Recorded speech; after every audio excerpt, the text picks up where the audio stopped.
যে কোনো সময় বাংলাদেশ থেকে 46 জন পালাতে পারে যে কোনো সময়। এজন্য বলবো বাংলার আপমর বোনেরা, আপনারা মহিলা যুবলীগ, বাংলাদেশ মহিলা আওয়ামী মহিলা লীগ যারা রয়েছে, আপনারা ঝাড়ু নিয়ে রেডি থাকবেন। আমরা এয়ারপোর্ট ঘিরে রাখবো।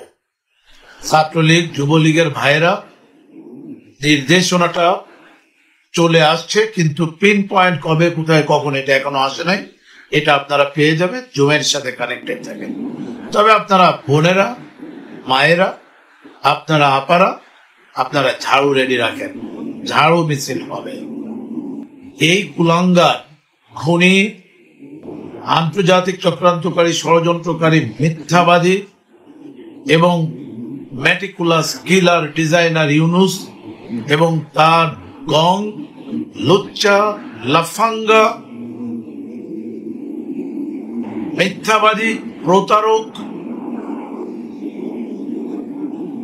এই আসিফ নজরুল, এর সাথে রয়েছে সমন্বয়ক, শিশু সমন্বয়ক, মেধাবী কুলাঙ্গার, ছাত্র নামধারী, বাংলাদেশ রাষ্ট্রের শত্রু চক্রান্তকারী এই শিশু ছাত্র সমন্বয়ক, অবৈধ উপদেষ্টা মন্ডলী এবং অবৈধ উপদেষ্টা এবং শিশু উপদেষ্টা, এর একটাও যেন পালাতে না পারে।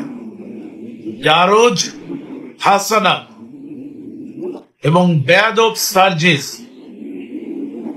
এরা যেন কোনোভাবেই পালাতে না পারে। এদের গায়ে হাত দিবেন না, এদেরকে জনগণের হাতে তুলে দিবেন। জনগণ জানে এরা কি করেছে। বাংলাদেশের আতুর ঘর খ্যাত 32 পুড়িয়েছে, গণভবন তারা লুটপাট ডাকাতি করেছে, সংসদে ঢুকে সেখানে তারা তছনছ করেছে, মাতৃ সমতুল্য বড় বোন, প্রিয় নেত্রী, প্রিয় প্রধানমন্ত্রীর অন্তর্বাস নিয়ে সেলফি তুলেছে। গণভবনের যে বাথরুমের যে স্ল্যাব, সেটাও তারা খুলে নিয়ে আসছে। হাঁস, কম্বল, এগুলো তো আছেই। লুটপাট হয়েছে। সর্বশেষ সংযোজন, একজন বলেছিল যদি পুলিশ হত্যা না করতাম, 12,000 পুলিশ হত্যা করেছে, আর যদি মেট্রো রেলে আগুন না দিতাম তাহলে আমাদের ম্যাটিকুলাস প্ল্যানটা কার্যকর হতো না।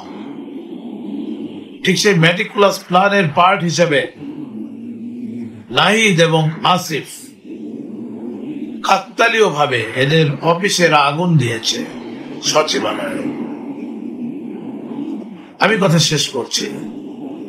এদের কি করা উচিত আপনারা বলবেন। আপনারা জানেন বাংলাদেশে সোশ্যাল মিডিয়া নেই। মিডিয়ায় ওরা গুজবে একেবারেই পারদর্শী। Electronics media, print media, TV media আমাদের পক্ষে নেই, জনগণের পক্ষে নেই।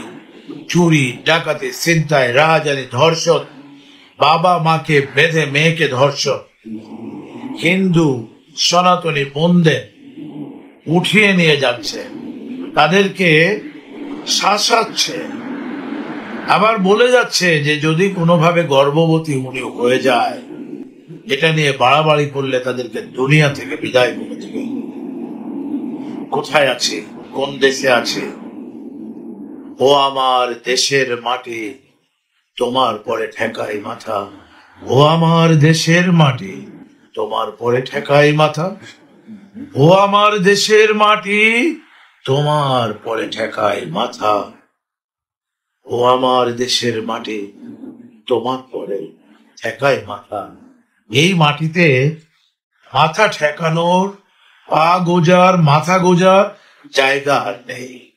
এই মাটি, এই দেশ, এই রাষ্ট্র, এই পতাকা, এই ভূখণ্ড, এই মানচিত্র 71-এর পরাজিত সৈনিক, সেই পশ্চিম পাকিস্তানের দখলবাজ, সেই পশ্চিম পাকিস্তানের হায়নারা, পশ্চিম পাকিস্তানের সামরিক জান্তা, তাদের জারজ বেজন্মাগুলা এই ইউনুস, আসিফ নজরুল সার্জিস হাসানাত এবং আসিফ এবং নাহিদ, এদের ঘাড়ের পরে ভর করে তারা আজ লুলুপ্ত হয়ে আজ বাংলাদেশ ধ্বংসের নেশায় তারা লেগেছে।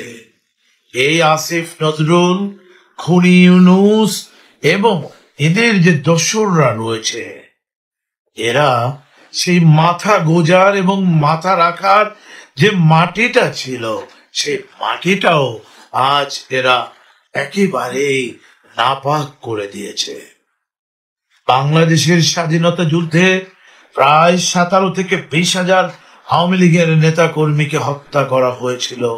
তারা আত্মাহুতি দিয়েছিল 3 লক্ষ মা বোনের ইজ্জত সংগ্রামের বিনিময়ে।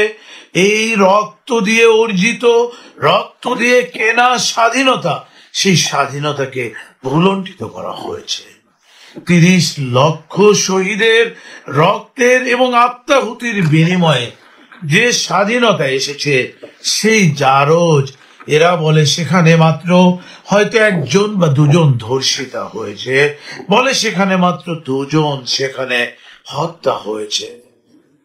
এই ম্যাটিকুলাস ডিজাইন পার্ট কুলাঙ্গার ইলিয়াস, ইসলামে যদি হত্যা করা নিষিদ্ধ না থাকতো, তাহলে যদি আমি কাউকে হত্যা করতাম, আমি আবারও বলছি, ইসলামে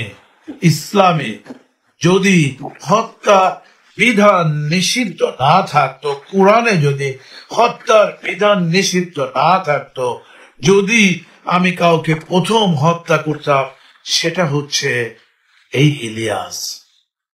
তারপরে যদি 2 নম্বরে আসি, সেটা হবে হচ্ছে হাসানা, 3 নম্বরে সার্জিস। আমি আবারও বলছি, যদি ইসলাম এলাও করতো, আমি ডক্টর রাব্বি, আমি অবশ্যই সেটা করতাম। তবে জেহাদে বলা আছে তুমি ধর্মে যুদ্ধে যাও, ধর্মে যুদ্ধে যদি তোমার পরে সশস্ত্র আন্দোলন করে, তুমি তাদেরকে কতল করো। ধর্মযুদ্ধ আমরা করব বাংলাদেশে। যারা ধর্মের ব্যবসা করছে, ধর্মের নামে যারা মিথ্যা কোরআন হাদিস বিক্রি করছে, ইসলামকে একেবারেই ধ্বংস করে দিয়েছে, এদের বিরুদ্ধে আমরা ইসলামিক এবং ধর্মীয় আন্দোলন করব এবং ইউনুস, নজরুল এবং আজকের যে ধর্মযোদ্ধারা আছে, এদেরকে বাংলাদেশ থেকে বিতাড়িত করব।